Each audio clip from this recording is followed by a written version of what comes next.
ರಾತ್ರಿ ಕರ್ತವ್ಯ ಮುಗಿಸಿ ಬೆಳಗಿನ ಜಾವ ಮನೆಗೆ ಮರಳಿದ ಎಎಸ್ಐ ಹೃದಯಾಘಾತದಿಂದ ಸಾವನ್ನಪ್ಪಿರುವ ಘಟನೆ ಚಾಮರಾಜನಗರದಲ್ಲಿ ನಡೆದಿದೆ.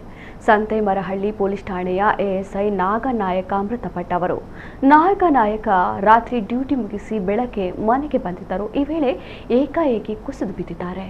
ಆಸ್ಪತ್ರೆಗೆ ಸಾಗಿಸುವಷ್ಟರಲ್ಲಿ ಎಎಸ್ಐ ಅಸುನೀಗಿದ್ದಾರೆ. ನಗರದ ಪೊಲೀಸ್ ಗೃಹದಲ್ಲಿ ವಾಸವಿದ್ದ ಮನೆಯಲ್ಲಿ ಕುಸಿದು ಬಿದ್ದು ಎಎಸ್ಐ ನಾಗನಾಯಕ ಇಹಲೋಕ ತ್ಯಜಿಸಿದ್ದಾರೆ.